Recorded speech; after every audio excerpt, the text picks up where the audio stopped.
Yes, guys, what's going on? Welcome back to episode 6 of Cam's Conversations. Thank you for tuning in and listening.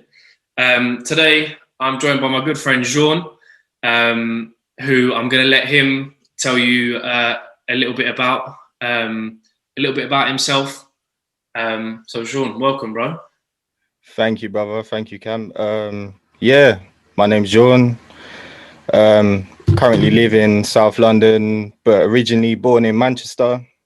Came down, when I was like 2.5, 3.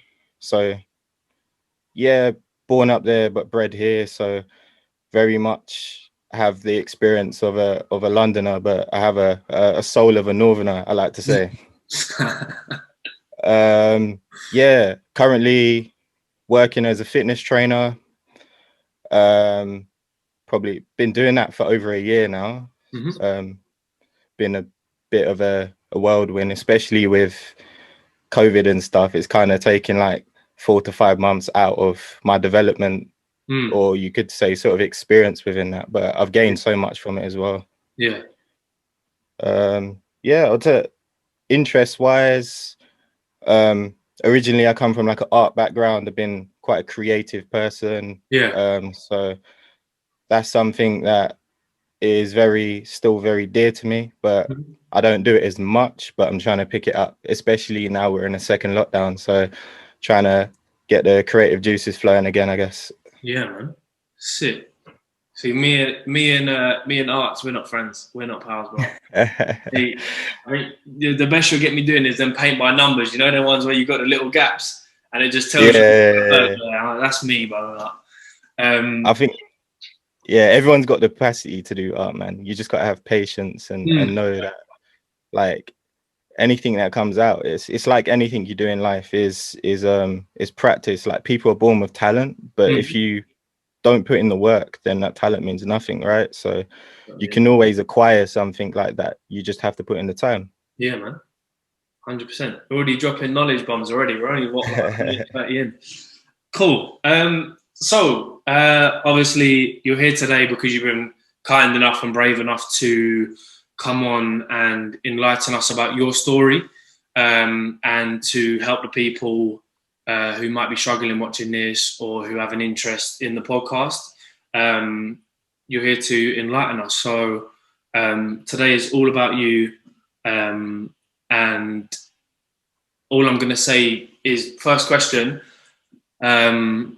what is your experiences with your mental health in your years of life? Cool, yeah. First of all, I want to say, like, big shout out to you though, because I'm a fan of your platform. First and foremost, like, it's very important for us males. It's for everybody, but especially males, that we kind of, there's a kind of a stigma behind like mental health and sort of being open about it. So this is something I definitely wanted to jump on. In regards to my personal experience with it, it's something that I never really deeply thought about until I was a lot older, and certain life experiences sort of made me more aware that, look, you're dealing with certain things, and certain events in the past that have happened, you've kind of suppressed like those things and haven't really dealt with them and thought about them. And are you surprised later on in your life that you're sort of behaving or reacting to certain things the way you are? So I'll take it back to sort of personally being brought up in a single parent household and feeling like, you know, like you're kind of, it's just, so me personally, it's me and my mum. Yeah. She took me down from Manchester at an early age. Sort of, she wanted a better quality of life for me. Just circumstances, like personal things. I think my grandma just passed away and she couldn't deal with being around there at that time. I wouldn't say she was running away, but I think part of her coping mechanism was to have a fresh start, especially for me. So yeah, we made our way down to London, and sort of that's all I knew. I remember I have this weird thing where I woke up when I was like 3 years old, and that's like my earliest memories. being in this like flat in Streatham, thinking like, okay, what we doing today, sort of thing. Like, Yeah. That's sort of like my first memories of being conscious, like a conscious human. Yeah. And ever since then, it was just the norm, just me and my mum sort of navigating life, you know, the experiences. So we moved around a lot, and to me that was normal.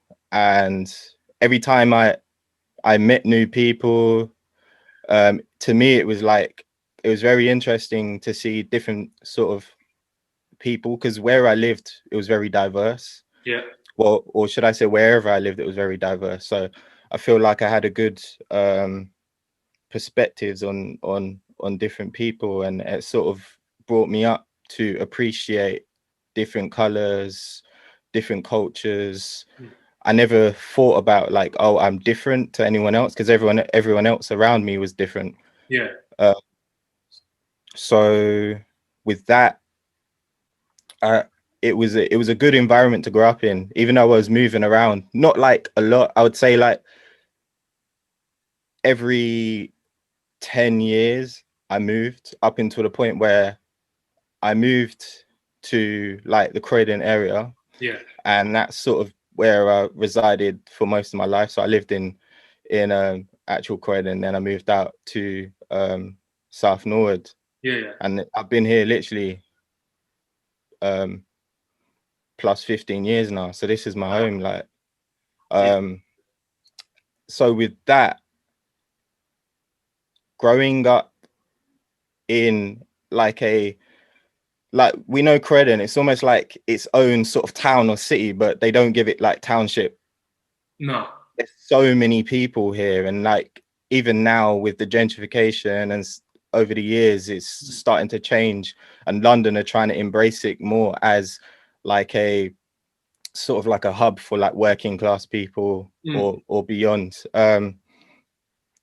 Obviously we know it wasn't always like that, and the communities were very diverse, and sort of growing up in that, I would say, built me as the man I am today. Like going through so many different experiences, like from like say like, so I'll break down sort of like my diverse friendship groups that sort of kept me out of trouble, got me in trouble, and sort of taught me a lot of lessons very early on. So like I had a bunch of different friendship groups. I was always seeing like a social chameleon. Like I could really bed in with anybody. I could get along with everybody, and I never discriminated. So like I had a good mate of mine. I would always go to like the scouts with. I was the only black guy or black kid in the scouts. And I always did feel a bit of a weird sort of vibe. But at the same time, I was still very comfortable and treated the same. But you know, you always hear little jokes, especially being like a at the time, like being young and not understanding exactly what being a mixed race person was. And like you might have someone crack a joke about, like, I haven't got an example, but it's something that's borderline maybe racist, or it's just on the cusp of like out of order. And I'd either react a certain way, like that's not on, or I'll sort of suss them out. I'm not one to act upon my emotions like on an instance. I will suss someone out, because there's always a reason behind someone sort of being a certain way anyway.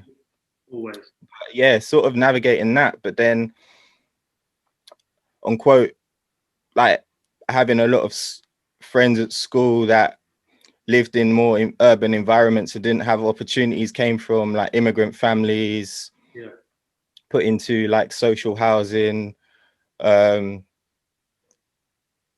that poverty line, and seeing how those families and types of people sort of navigated the world, and being friends with them gave me another perspective. I would say I was more on that line, but I had to escape because my mum would always give me what I needed to, you know, not necessarily be deprived.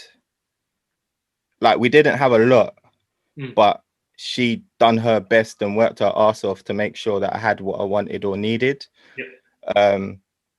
So, you know, going to people's houses and stuff that didn't have much, or having like brothers and sisters and stuff like that, and they had to share things, and that gave me a great perspective and made me feel like appreciative of what my mum gave me at the time. And that it was sort of like a weird sort of light bulb moment, especially as a kid. Like, you're like, oh, like, people really do struggle, but I didn't understand why. No.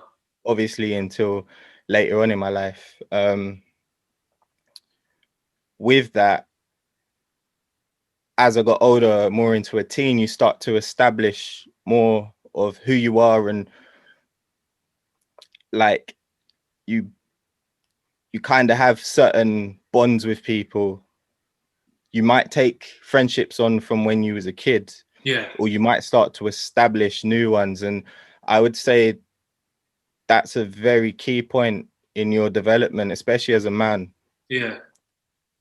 Because you're going to start to see a lot of sort of things thrown at you, especially in the day and age that we grew up. Being born in the 90s. So I was very much placed in that sort of that era where everything was very fast. It's like a fast food generation, right? Yeah. So you consume things at a rapid rate. Technology is developing so much. That adds peer pressure. You've got traditional peer pressure where your friends are finding out about like drugs and sex and all sorts. And of course, you're finding this out for yourself. Me personally, I've always been the type of person to sort of think for myself and not fall into certain traps that are like conventionally like traditional for like teens.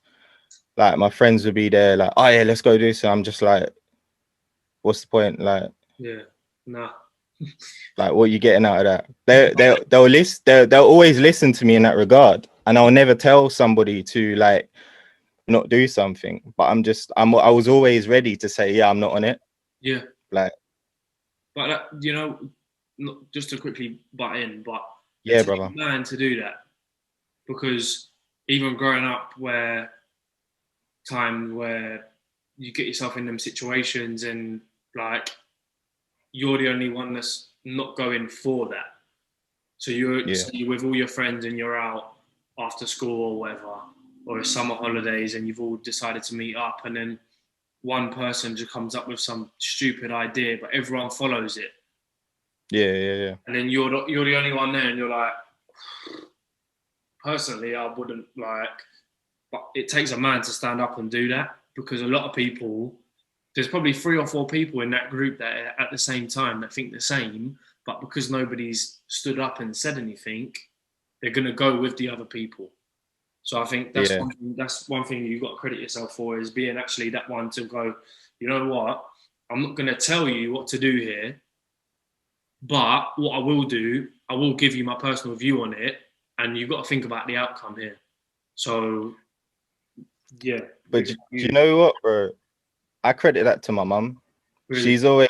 She's always instilled in me that you are your own person, and nobody else is going to take the fall for you. You are responsible for yourself and yourself only. And if you get yourself into some shit, then that's on you. And you can't, your friends are not going to dig you out.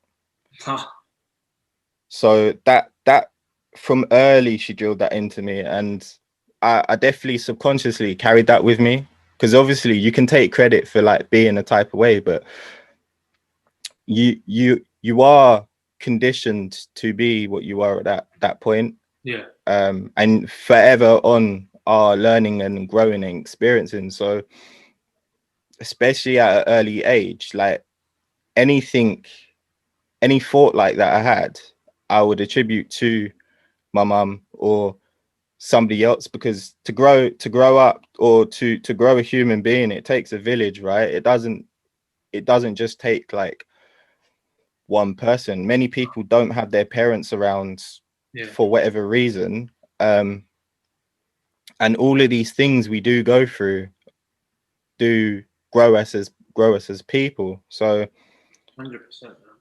like, yeah, that definitely would be a big thing, because I'd say, like, don't get me wrong, I've done some silly things, because like you're with your friends, or it's not necessarily to fit in or to impress people, but sometimes as a human being you just do things, don't you? You don't know why, Yeah, but sometimes you don't. especially when you're younger. Yeah. Oh, when you're young, you don't think about anything really. You just Yeah, it's just that bark or bite. It's just go for it, man. But yeah, it's this that's natural, right? yeah. And then of course, like, you don't take in the fact, like, Mm. as a teen, you're a hormonal human being. Mm. You're coming into you're growing into a body, you're growing into your mind. Yeah. Certain things sway you, like, especially as men, like, it's very easy to just be like, oh yeah, I have a choice to do something, that blah blah. But like sometimes we just let our own inhibitions take over, Mm. and it takes the honest human being to just be like, look, I just went for it, like that's what it is. Or when saying someone gets in trouble and they're like, why did you do it? You genuinely sometimes don't have an answer to why you did it. You're just being an idiot, Yeah. or you know. So You yeah, you're just stuck there. You're just like I like sometimes I wish I could tell you, but I don't have a valid explanation to that, so I can't answer your question. exactly. But yeah, like, I think it was very different for me in terms of my perspective, due to me being an only child and having a lot of time to myself, where I was just absorbing like a lot of things from different people, from TV. Yeah. I was very observant. Me being an artist, I'm always watching and replicating in my mind, and that's what allowed me to be like decent at art. Yeah. And I'd say that's one thing I've definitely carried into my adulthood, is being a very good listener and being observant. And it's helped me in so many other ways to sort of like help other people as well as myself. Yeah. But I would say I was guilty of not listening to myself. I was more worried about other people, so I was neglecting that sort of part. And I would say that's where my personal mental health was affected, like, because I'm always trying to help other people, whether it be my mum as a young child, sort of understanding her struggle to bring me up, Yeah. or my friends going through some stuff, and being like, how can I help them? Or just being there, being a shoulder for anyone that needed it, Yeah. but not allowing that same treatment on myself. Mm. And I don't know why, but that would always be like, sort of like, yeah, I have to be the strong person, I have to be the rock for all of my people, because that's just what I do. Yeah. And then in my adulthood, that had really taken a toll on me, to the point where I think up to last year I was having these manic moments where you could explain it as like a panic attack, but I think I had a couple of them where my breathing just went nuts. Like, I couldn't breathe properly. I was just like, I couldn't do anything, man. Yeah. And Yeah. a lot was happening at that time, and of course that was probably the trigger. But Yeah. because of me suppressing probably a lot of anger, not really asking anyone for anything, Yeah. sort of not thinking that anyone can help me with my problems, so I'm gonna suppress them or deal with them by myself, which Yeah. it's really not healthy, because No. where suppression, what do they say in I remember someone when I was in Jamaica when I was younger, I think it was one of my elders was saying like pressure burst pipe, Mm. and I didn't get what that meant, and then I was hearing it again and again. I was just like, that makes so much sense to me as Isn't it? as a man today. Like, if you build up pressure, this works for thoughts, this works for emotion, you hold that in, one day it's going to explode, it's going to burst. And how the effect that has on you as a person, you can't predict necessarily, because you could have some underlying sort of emotional traumas that come out Yeah. with like life stuff, and Mm. that can throw you one way, throw you another way. Yeah. Like, I would say I was lucky, because I didn't have sort of like any like anything that really mentally pushed me into a sort of a space where I needed like medication, or Mm. I needed like therapy in that regard. I would always recommend therapy. Yeah. It's just a healthy thing, right? Like, for anybody, even if you don't feel like you have any mental health problems. And it's the word problem is a problem. Like, that's, I would feel like, why people would feel like it's more of a burden, because problems are not good, right? So there's a negative connotation behind it anyway. Yeah. It's just, and it just comes with it because it's two things: it's mental health issues or mental health problems. And then it's like, Hmm. as soon as you, I think, as soon as you hear issues or problem, no matter whether it's to do with mental health or anything, instantly you thinking negative, because them Exactly. two words don't come with anything positive. Like, you've never had a positive problem or a positive issue, like, Exactly. Yeah. so it just like you are literally, you're spot on, because it's just, it's the same way you like, and how I see it is physical health should be just treated exactly the same as mental health, because they're both health aspects. If you've got a bad knee, you're going to go to a physiotherapist or a doctor or a GP or whoever, no matter how bad it is, because you just want a little answer. So then, why is it if you're a bit stressed and you might need to let off some heat before pressure burst pipe? Yeah. Yeah. Why is it looked at differently? They're the same thing. You're using them resources as the same, for the same reason. It's just that as soon as you hear therapy, issue, problem, mental health, instantaneously everyone's like, ooh, like, that's not good. Well, Exactly. I could call you up today and you could be my therapist. Even though, like, all I have to do, we could just jump on a call like this. I'll call you and say, Jhaun, I just need to let off some heat, mate. And you Exactly. say, cool. And That it's that's just, what they say.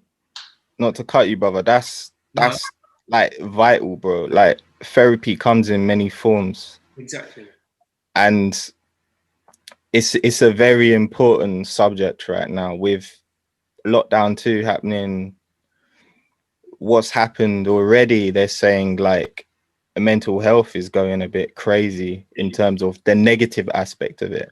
Yeah. And like, somebody was telling me that suicides have increased over that last lockdown. Yeah. um Mental health in general has skyrocketed, and I wouldn't even say it's skyrocketed, it's probably always been there, but again, it's just these things, COVID being a trigger for many things in a negative way. And Yeah. it's good that light's being shone on these things, Yeah. but there's been a battle for a very long time to have people realize that it's not a negative thing to talk about mental health Mm. or to recognize in yourself that you may need some sort of help. Yeah. And even if you don't, it's the same way you go to the gym to improve your physical health, and that may have an adverse effect on your mental health in a positive way. Yeah. This is why we should be keeping the gyms open, right? Mm.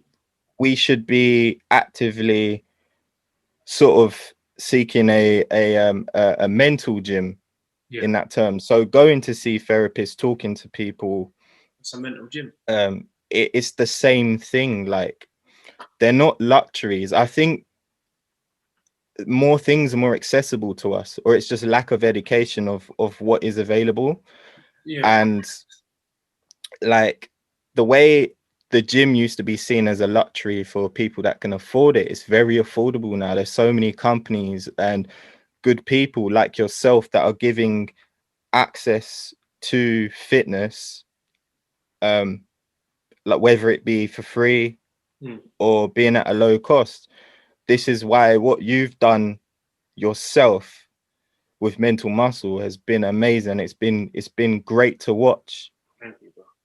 And it's like, we do need more of that stuff. But of course, you probably can tell us yourself that how much time it takes and how much of a toll it does take to put this on.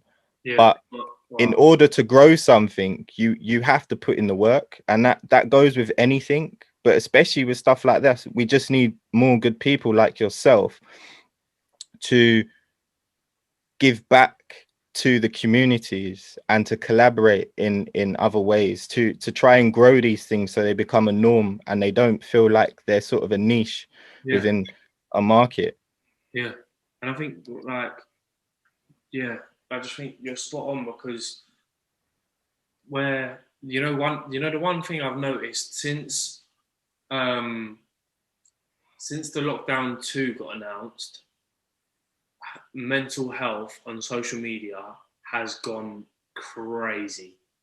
Every day I'm looking, if it's not people pleading for gyms to be open, it's Yeah, people putting out hotlines for suicide or anxiety for people to have a chat, and it is everywhere on the news, and everywhere you look, someone is talking about mental health somewhere. Which, for mine and your perspective, and anyone who suffers with mental health, it is like, that is heaven to see, because it's just like, this is finally being recognized as a norm. It's not like, you've struggled with your mental health before, like, I'm gonna stay away from you.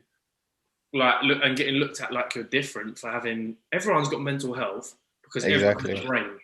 Mental health comes from inside of you, and all humans have the same insides. We like, Yeah, as in, we have organs, we have a brain, etc. exactly. Everyone has mental health, and when it's a crazy world, because when you say that to some people, they're like, no, I don't. I'm like, have you got a brain? And they go, yeah. Do you use it? Yeah. Okay, you have mental health. Because sometimes all it can be, your mental health can be triggered just by the way you think. Yep. And that triggers everything. So I think it's understanding that everyone has it, but some people deal with it better than others. Those Exactly. people being the ones that think that they don't have it, because they deal. Some people, like I said in one of my other episodes, we're all different. We're all unique. There's only one Yeah, Jhaun. There's only one Cameron. There's only one person listening. Like, but everyone has it, and it shouldn't be, like you say, it shouldn't be a luxury. It should be a necessity. exactly. Yeah, People should go to a therapist once a month, let off some steam, get some professional feedback back, and I bet you, if we did that, if everyone took a trip to the therapist on the last Sunday of every month, or called a friend once a week, I bet people would feel a lot better for it. But yeah.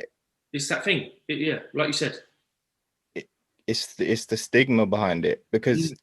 people misconstrue the idea of mental health.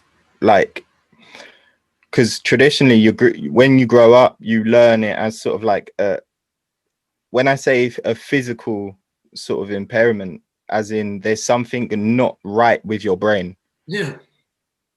And to a certain point there isn't like the perfect brain. No. And some people are better at suppressing emotions and the way they think. Everybody, you talk to like 100 people and you survey them and you sort of ask them some questions about themselves. None of them are going to be the same. And you're going to have things that line up. And this is where a lot of things like to categorize human beings, which is so wrong, is they try and put people in the same bracket, but someone else might have something that's different to the other person, but they share so many of the similar traits that, oh yeah, they're in this category and da da da. This is the problem with human beings today, is that we try and put people in like bubbles. Bubbles, yeah. You're over here, I'm over here. Differences. These things are taught to us, and they're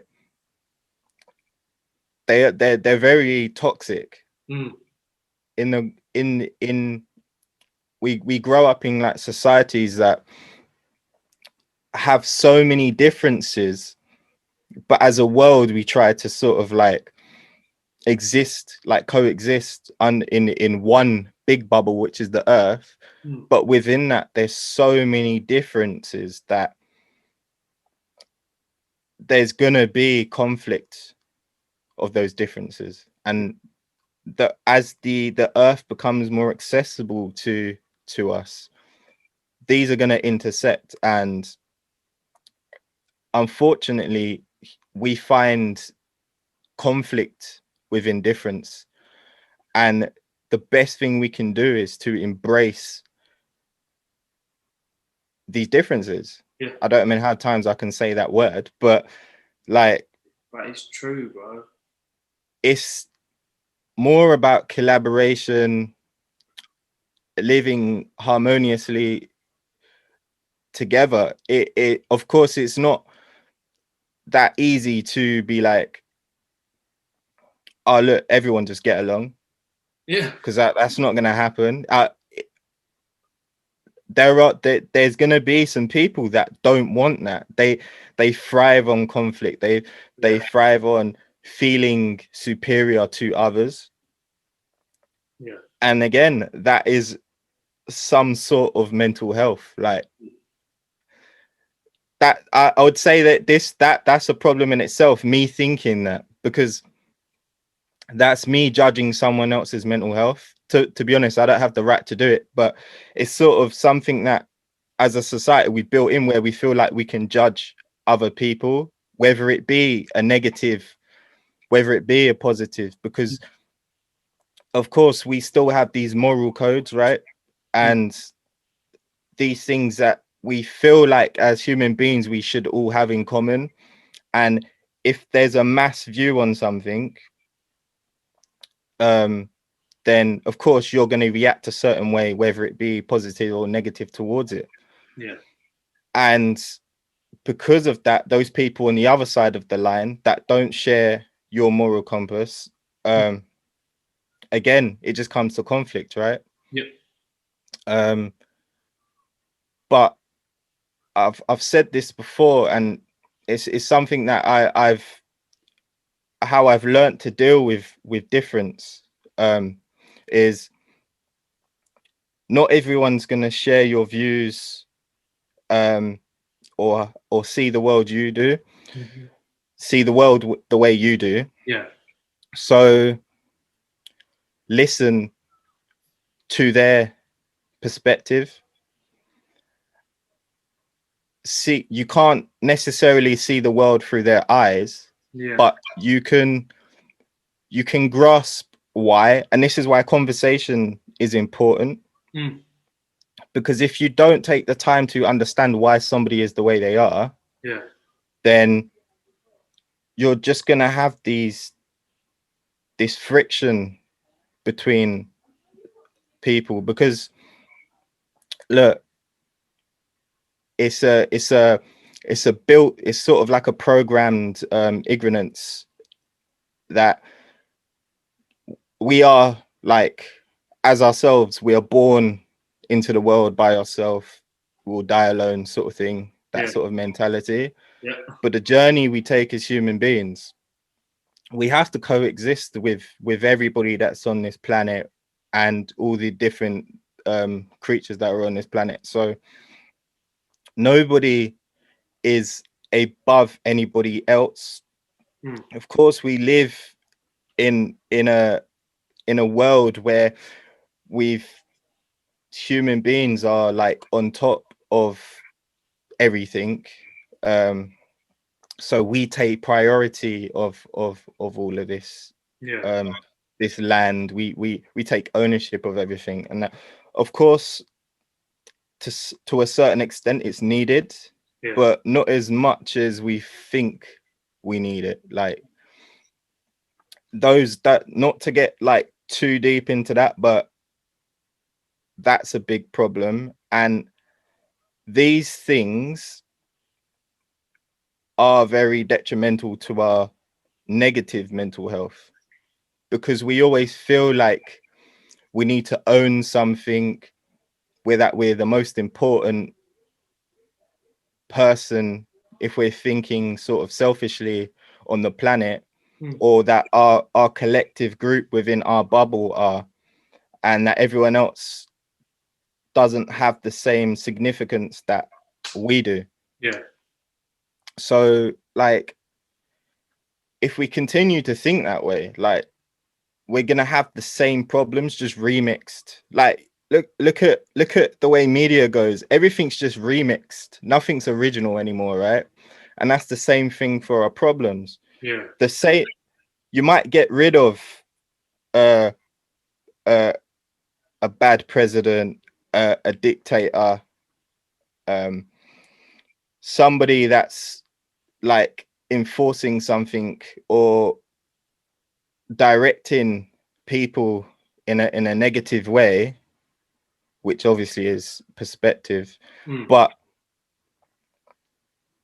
when that person's gone, if those same problems that have always been there are there, someone else is just going to come and remix what they did. Like, bring their version of it. Exactly. If we don't bring any change, any originality to the world, then literally we're just rinse and repeat. Like, how can anyone like really truly sort of like change anything if it's sort of like, do you know what, I'll take that back in terms of anyone. How can everyone collectively change anything? Because that's what it is. It needs more than one person to change it for it to become a norm, right?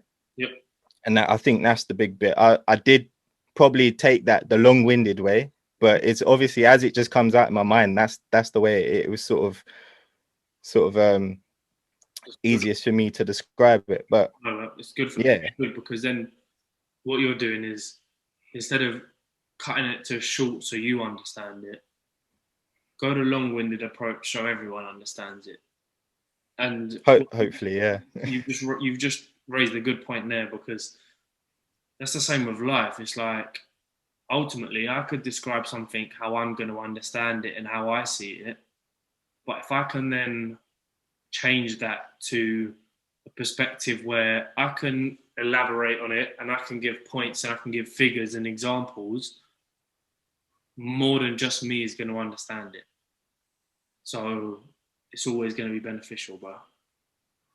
Yeah, it's such a weird one. If I give another example of like my personal experience with mental health, of course, a big subject this it's always been a big subject, but something that a positive thing that has come out of the lockdown and COVID and all of this is sort of a cry for equality for the Black Lives Matter movement, and also these other things in the world where people are standing up and saying, look, this is enough. And that's the key point, is people are coming together and saying, look,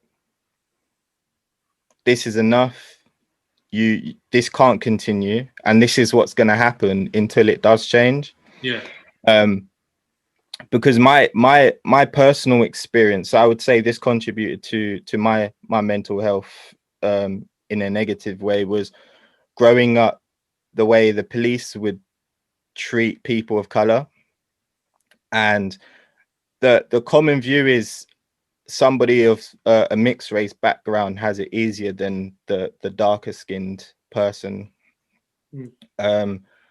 which is wrong, because as a teen, I'd say from the age of 14 all the way up to 18, I was stopped by the police and targeted for no reason. I'm looking up from 14 to 18, I probably was stopped by the police like over the hundreds for no reason. They never had any reason to stop me other than that, oh, you fit a profile, oh, we feel like you've just did this, you're in an area that something's just taken place in. But they never had any evidence or any other means to take that any further. But never had a valid point ever to raise. Never. Police have never come to my mum's door for any sort of suspicion of, oh, Jhaun's been involved in this and in that regard. And there's one instance that sticks with me in my mind as an example. So I'm with maybe 6 friends and all of them are white. Some officers come over to us and start asking us questions of why we're walking up this street that is like quite an affluent area. But we're cutting through to go to, so we're coming from the lower part of Croydon trying to go up to Lloyd's Park, and in between there's just like a bunch of nice houses. Like, what, we're not allowed to walk up the public road to get to where we're going, right? So they stop us. As if you're breaking the law. 2 officers take me aside, and then one's just talking to all the rest of the people. So while I'm being interrogated by these 2 officers, the others have sort of already wrapped up like what they needed to ask them, and they've sort of like just let them be now. Yet these people, I'm telling them, giving them information, I'm saying, obviously I'm not giving them attitude in regards to be like I'm being difficult. I'm just being like, why am I being singled out? Why are there 2 of you standing in my face asking me stupid questions? Two police officers for one Jhaun, and why is there 1 police officer for 5 guys? You think it'd be the other way around?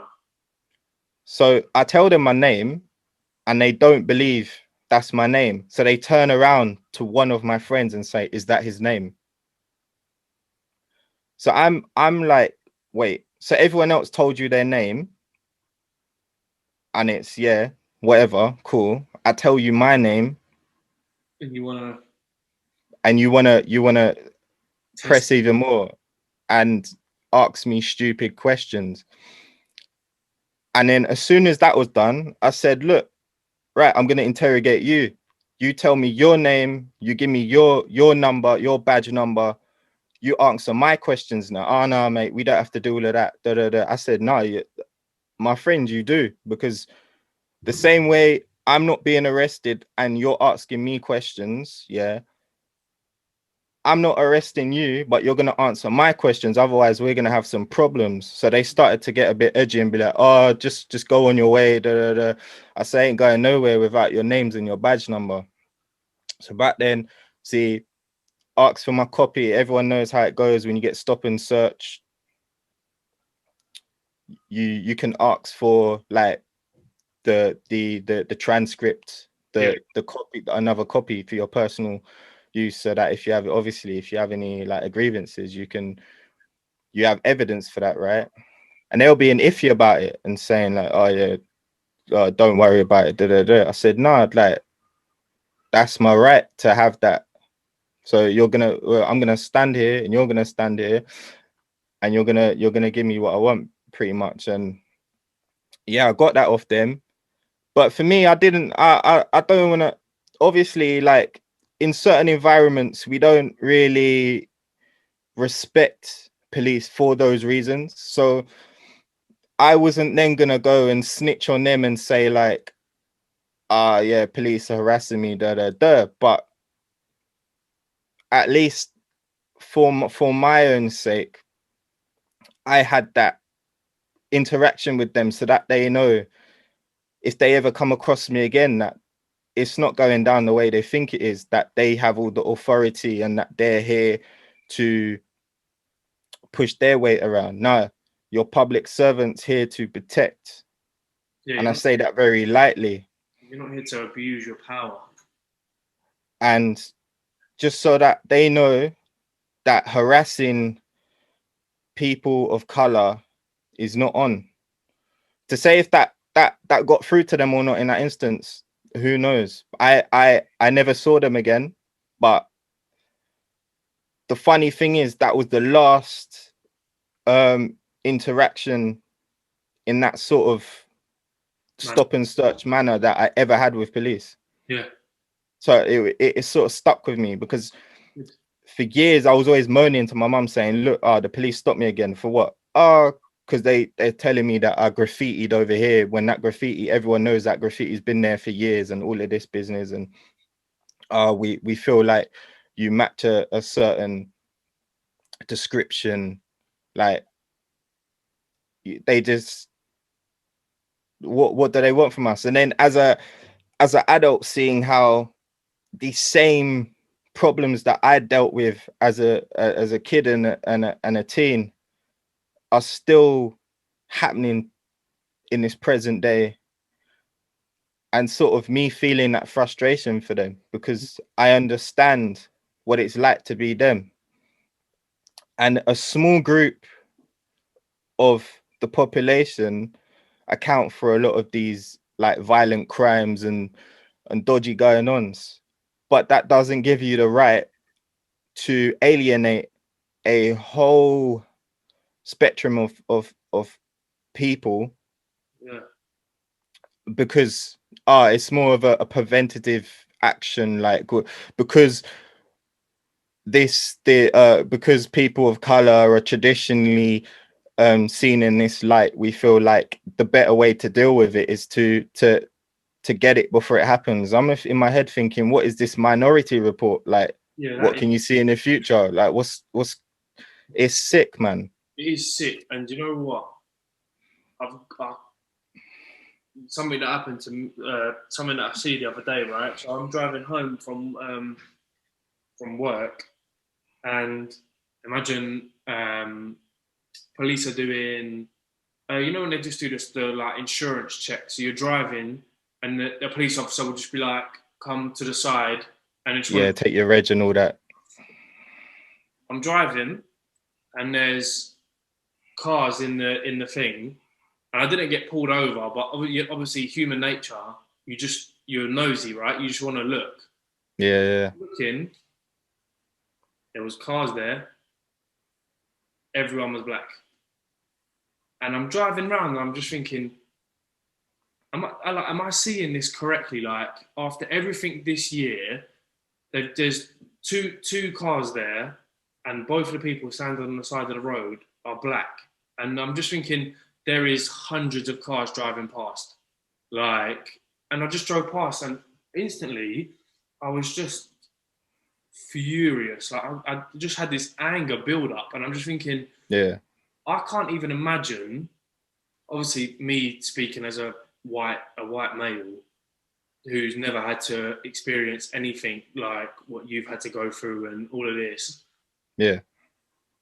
it infuriates me. And even I can't even imagine how you must have felt after that encounter and how so many people must feel when it happens, because it is just, it's degrading. It's you're degrading a human, like, and you're treating them as if they aren't a human. And I drove past and I just thought, like, I am like seriously angry, and and it stuck with me. And even the other day I was driving, I drove past the same bit and it just popped into my mind, and I just could feel this anger build up, and I just think you're just abusing your power and stereotyping, and how, Exactly. and I just don't know how it still exists in this day and age, and everything that's happened this year.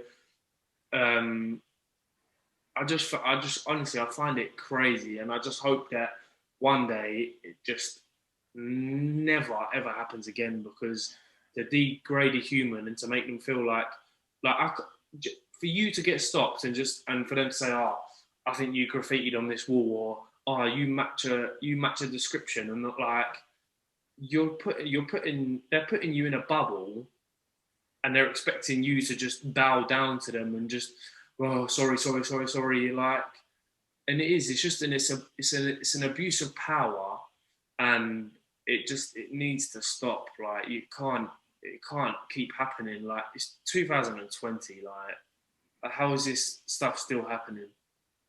So like, yeah, like personally, of course, when those things happen to you, you are infuriated.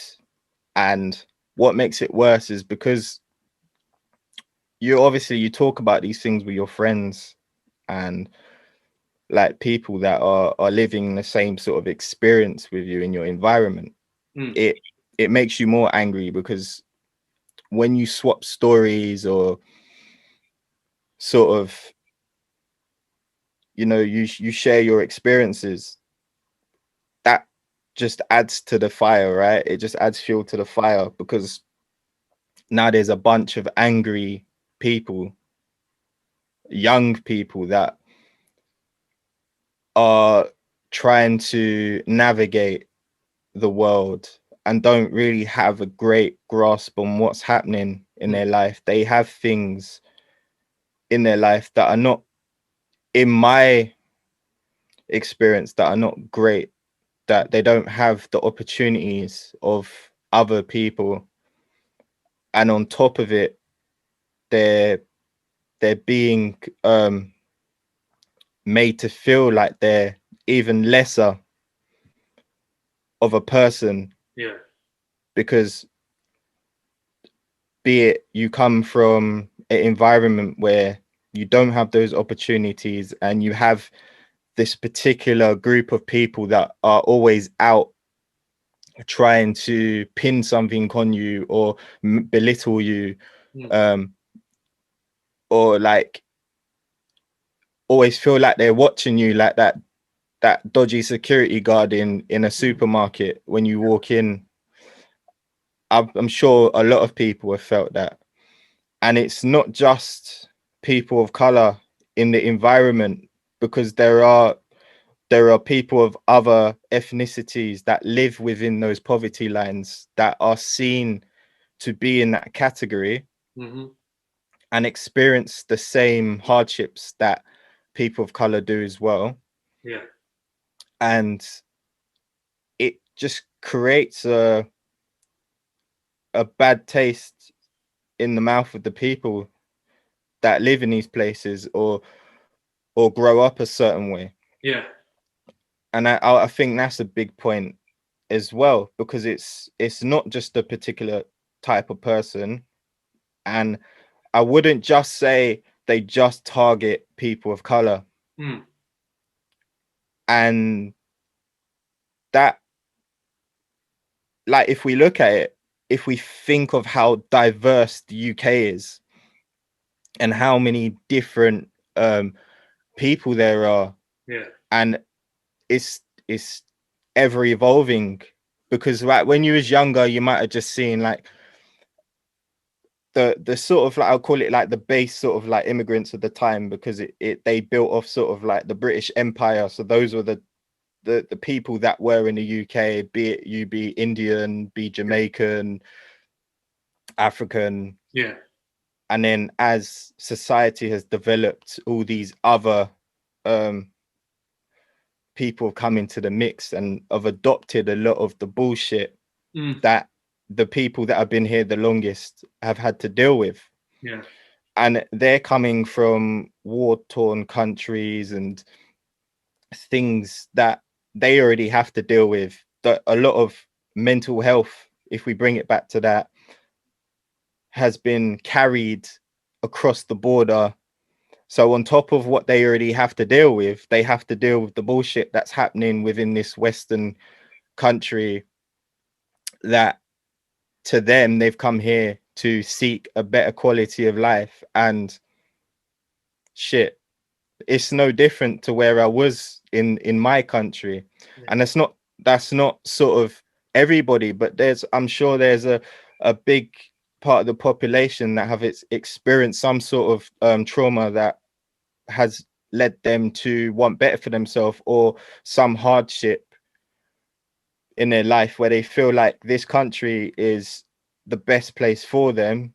All they have to do is get here somehow, or whatever means they do get here. And then when they're here, they're treated like shit. Again, it's just another tier of people thinking they're better than other people and all of this stuff. And I would say there's been a big wake up moment in regards to all of these subjects we're talking about. They all intersect into each other, and slowly but surely people are being made to be like accountable for these changes that need to happen, because the people, in terms of the way technology has developed and it's more accessible to everybody in regards of whoever can, it's more of a consumer thing. It's not exclusive to the governments and stuff like that, that we can connect and collaborate more and hear different people's voices from different parts of the world. And even in your communities, there's a lot of people that don't travel out of their postcode, and you can see how the person in north, in east, in south, in west, how they live, how someone lives up north, down south. Yeah. And we can connect and see that these are not problems that are exclusive to your environment, and that you're not alone. And that's the big part. You're not alone, and together we can change it all. Yeah. And that's something that we have to hold on to, is the togetherness and the wanting to change, whether it be negative or positive, because like we as people, again, it's very easy to fall into your selfish bubble and just care about yourself. But a lot of the things that affect you personally are things that you cannot affect by yourself. Yeah. So yeah, I don't know what else to add on that one. I think you've got your point across very, very well. So that would lead me on perfectly to my next question. In the times where you've been struggling, and maybe your mental health hasn't been the best, did you find that the environment that you placed yourself into, or that you fell into naturally, do you think it led you to a good place or a bad place? Did you pick up good habits, bad habits? Was you hanging around good people, bad people? Yeah, kind of elaborate on that. So because a lot of I'd say I became more woke to my mental health. Yeah. pretty late on, in terms of course I was aware of like what was going on in my head, but my coping mechanism was to suppress sort of emotion. And people that know me as like a calm person, very, very, very easygoing. But again, it wasn't a facade of just like deflecting my problems and making people feel I was okay, because generally I was. But somewhere inside me, there were problems that I wasn't dealing with in the best way possible. And I never found an outlet in terms of dealing with those situations as they came.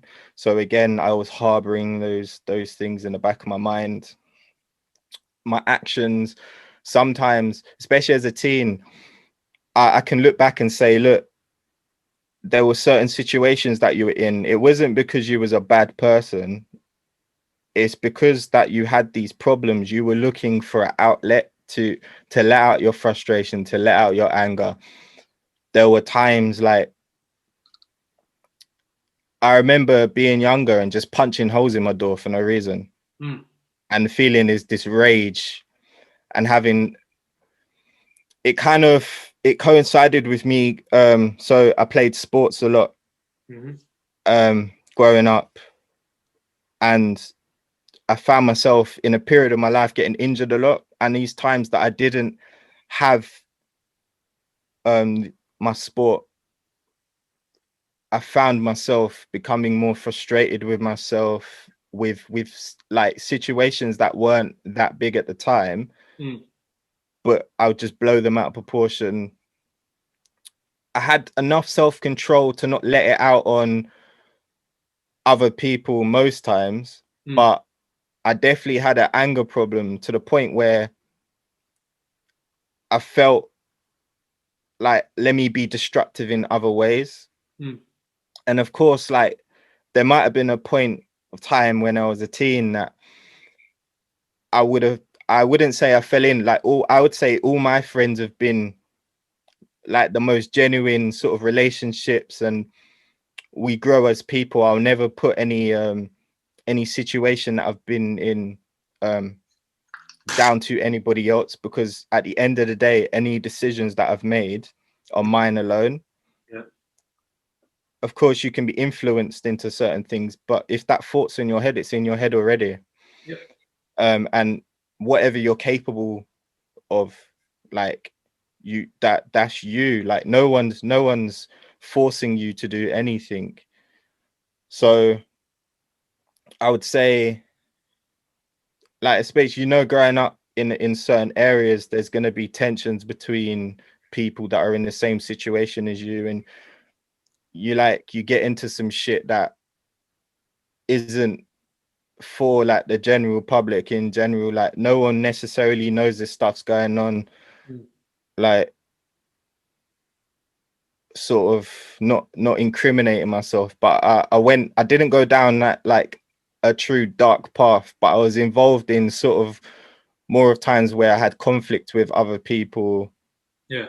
And that sort of, for a short period of my life before I sort of snapped out of it, it kind of gave me an outlet to get that frustration out. And then at that point of waking up and being like, look, you're gonna bring problems to your front door, and this is not how you've been brought up. Let's nip that in the bud. Because generally, as a person, you couldn't really, no one can turn around and tell you, look, Jhaun, he's a bad person, or I've got problems with him or issues with him.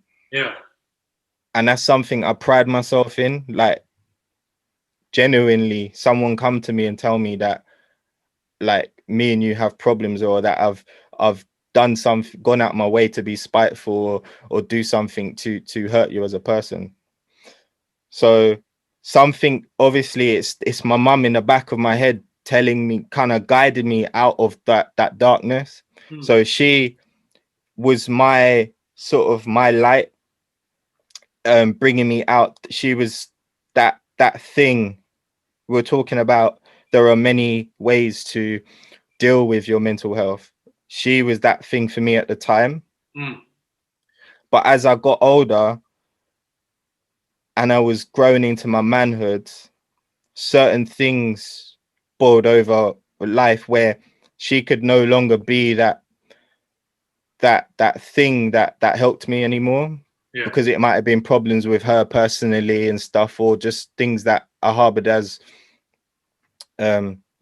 from as growing up. And obviously people have their things in their life that not everybody's perfect. Nobody's family is like mint. So I found myself becoming, as things in my life transpired, I found myself feeling more alone as a person. Yeah. And I didn't know how to deal with that, because now I thought in my head that I didn't have anything like that I no longer had anyone that could help me to deal with those situations. So I became more that characteristic of suppressing and harboring these feelings became even more intense, because now I'm a man, and like society tells us that you're weak if you like express some sort of conventionally weak thing. Like that made me even more weak as a person, because now I'm thinking to myself, there's no outlet now. And I can see how other people end up in sticky situations because they feel the same. And as an adult, you are more capable of things that can endanger other people or yourself. And like, of course, I still had that moral compass that didn't make me fall into any of those things. Yeah. But I still didn't have a way out. And I think that's where I refer to me having that sort of panic attack. Yeah. Was just literally I couldn't get out of, like, there was no more room for any more bullshit. Like, it needed to go somewhere. Yeah. And at that point, it was just like, shit, I don't know why this is happening, but at the same time I do. Yeah. So it's either you stand up and be accountable for what's going on and find a way out, or you let that happen. And yeah, within that time, like, it was crazy. Like, so many things were changing in a positive way for me, because like I'd say prior to us meeting in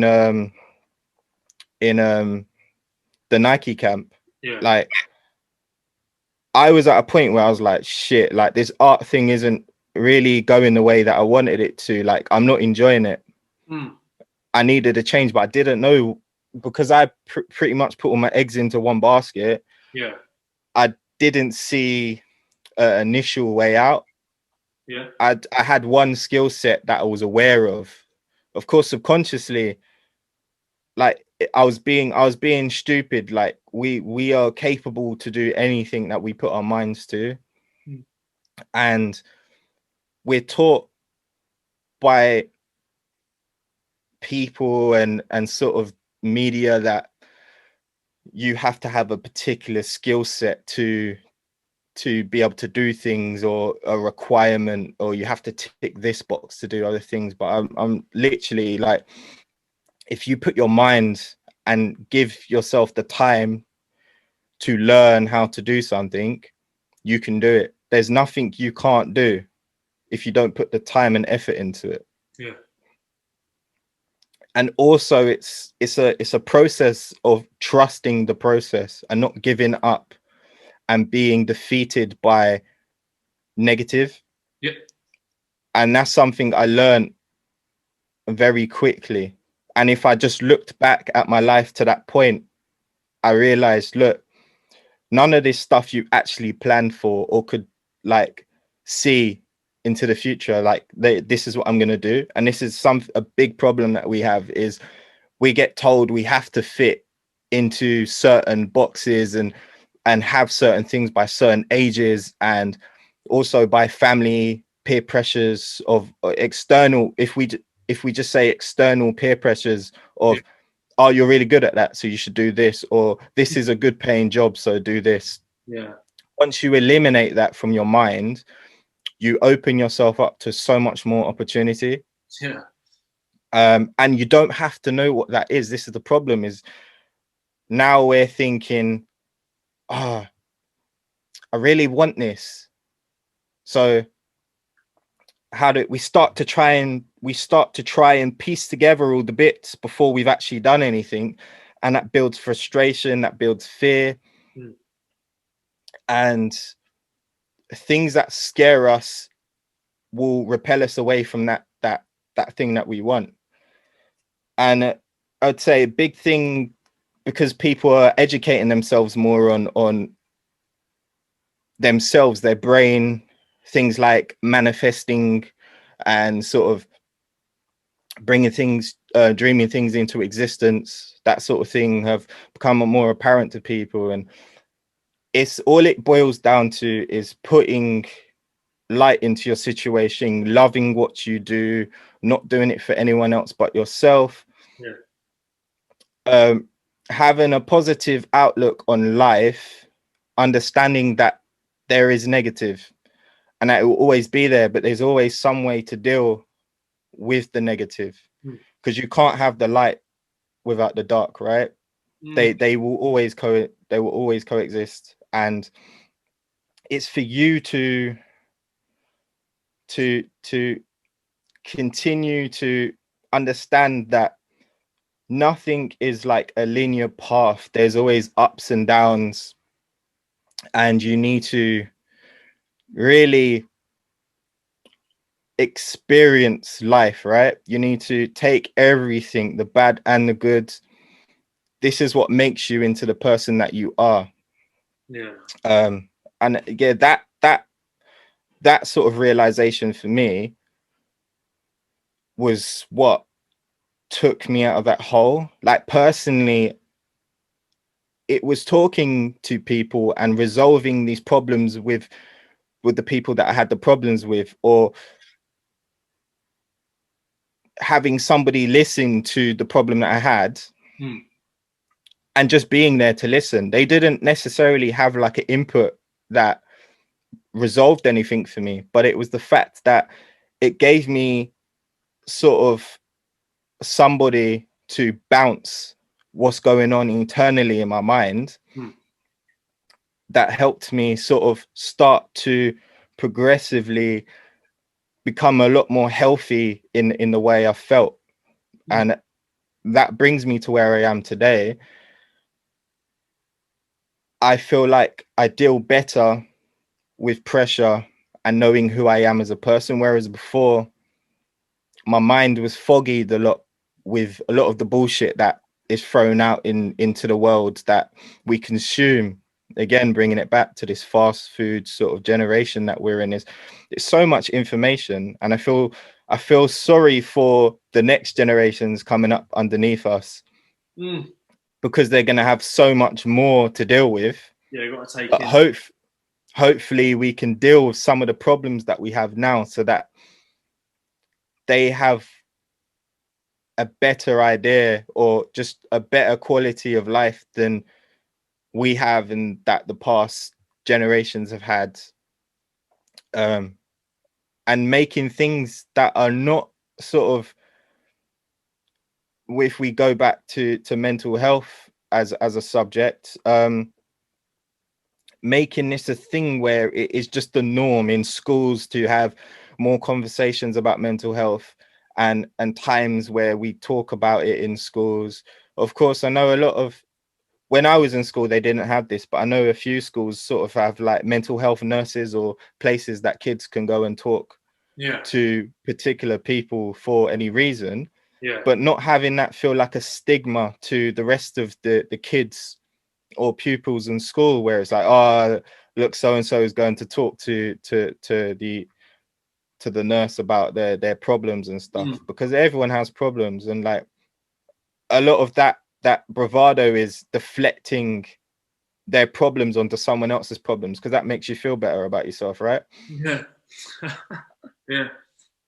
But yeah, it's those sort of things that we need to just wake up to and just be like, look, like everybody goes through the same shit, man. Like, why do we have to feel like we need to go at it alone? And that's my personal sort of, that was my personal battle. And that's something now I'm more aware of, and want to help. I want to help other people that have those sort of similar thoughts that I used to have. Yeah. I think anyone listening that had them similar, I think you've definitely helped them today, bro. Well, I did have one more question for you, but I think you answered it in that one. All right. You said something. You said there was like 3 minutes worth of advice there, and I was just sitting there thinking, "Oh, this guy is dropping bombs." Like you said some great things. But my last question was going to be, if you've got anything else, Cool. if you could go back to a time where you were struggling, and you could give yourself advice in that moment, what would it be? See, I'm not one to sort of think like, if I could change something, I would, because if I did, I wouldn't be the person I am today. Okay, so if I But if I had the opportunity to, yeah, I'd probably go back to me as like that frustrated teen, and I'll be, look, you're doing good, you're on the right path. yeah, Don't let anyone sway you from that, because you're gonna come.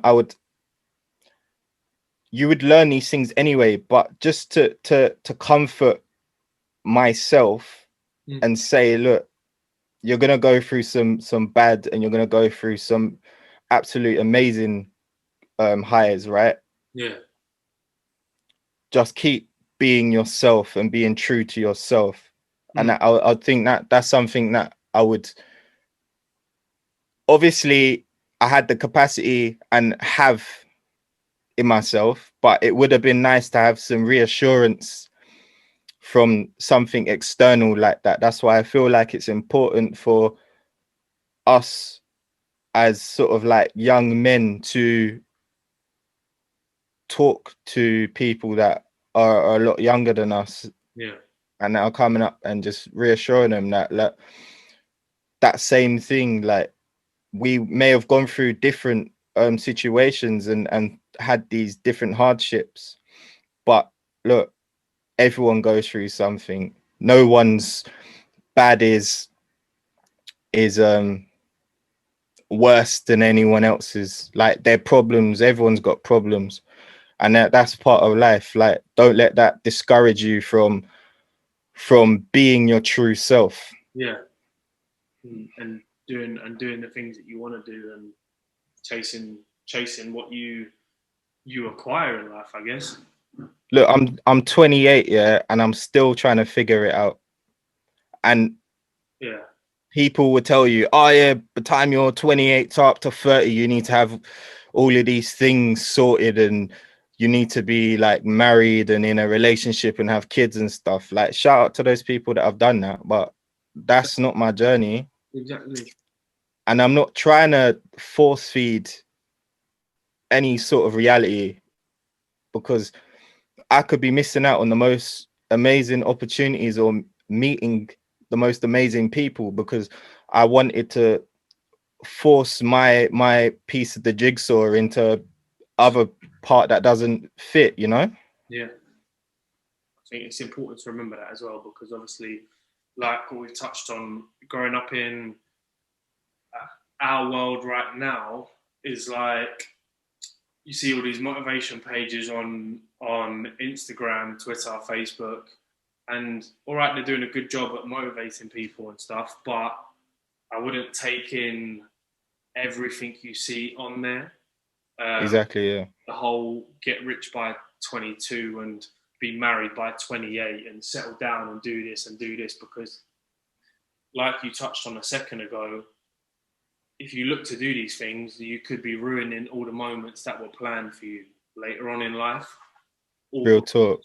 All because you wanted to fit in to society and kind of get that gratification from society.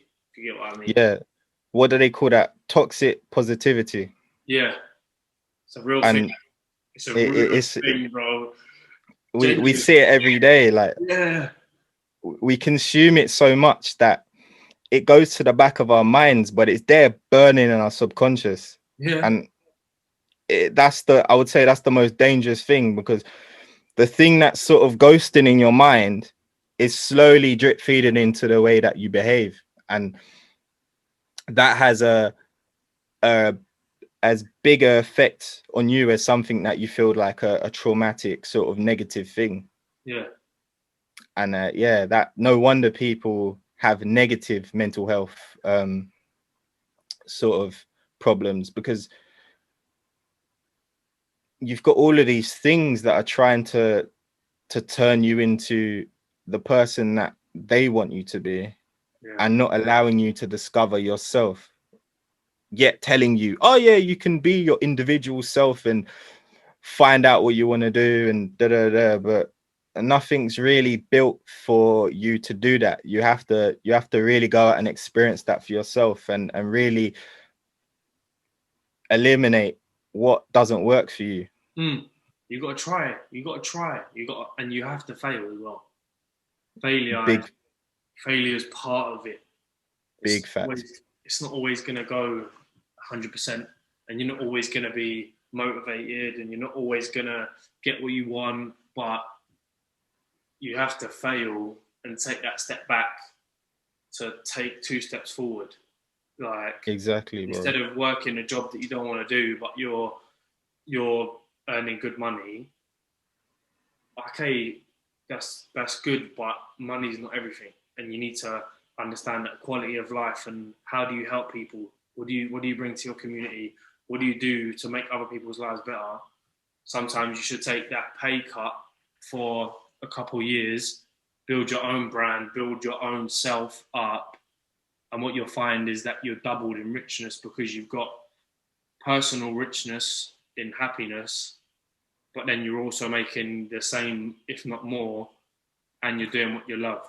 So, and I'm definitely looking at somebody that's on that journey, bro. You and yourself, for someone so young to already be on that journey and be on your way to sort of letting yourself experience these things in not a traditional way is amazing today. It's inspiring for myself, because me at your age, I don't think I had the confidence to do that. I was living in fear, and that's the biggest problem. Is I don't deal with fear in a conventional sense of, oh look, there's something dangerous coming at me. I will run at those things. The things that I am most scared of are the things that sort of affect me on terms of my quality of life and the way that I'm living. But I'm an absolute nutter when it comes to the extremes and pushing myself. That might be my balance of the way I deal with things, but I wouldn't change it for anything. But now I'm becoming a lot more woke to dealing with those things, the invisible fears, because all fear is overthinking. And if you learn to bypass that and deal with it as it comes, and to experience it, as you said, failure, or just things not going the way you particularly thought it would. No, yeah, but taking something positive from that experience, and that's what's key, man. 100%. Well, Jhaun, personally, or on behalf of me, and I'm sure everyone who's going to watch this, I I just want to say thank you because Thank you, brother. I feel, well, leaving this call, I feel very, very motivated, very inspired. And even though I knew you, like I said before, I didn't fully know your story. And I knew you was a wise person from conversations we've had before, and the things you portray and stuff, but I didn't realize you was on that level. So I just wanted to say thank you. I've learned a lot from you. And yeah, you inspire me big time, and I always watch your stuff and I see what you do. And just stay consistent, stay working. And yeah, man, yeah, you're going to the top, my boy. Love for that, brother. Same to you, bro. It's been an absolute pleasure to jump on your platform and sort of share my experiences. That's what we need to do more as people, is to share and not be so selfish with the things that we know, because you never know what can help somebody else. And I'm not saying that like whatever I said is necessarily going to help or is the better view, but it's my perspective and what helps me, and someone else might think like me, you know. Yeah. So you having this platform is absolutely amazing, brother, and I want to see it skyrocket and get even bigger. I want to say to everyone, please support Cam and his all of the things that he's doing. He's not just doing this podcast, he's, you know, he's putting on things for people where they can exercise and, you know, get into necessarily, like, people are not necessarily confident enough to step out their house and work out and talk about these subjects. And what he's doing is absolutely amazing. He's given a safe place for the community to come together, and I hope it spills out of the community and becomes something where the world can benefit from it. And I think this platform is doing that in some way. So no, big up to yourself, bro, and just keep the faith with what you're doing, keep being consistent, and yeah, trust the process, bro. 100%. Yeah, absolute pleasure, bro. So to everyone else, on behalf of me and Jhaun, thank you very much for listening. Make sure you subscribe. I'm going to leave Jhaun's Instagram in the link below. Go and check him out. Go follow his stuff. He posts some good stuff and brings you the good energy that you need. I'm trying. You don't need to try, but it comes. Thank you all for watching. Make sure you subscribe, like, comment, and spread the word. And we'll see you in the next one. Thank you, Jhaun. Take care. Thank you, brother. Take care.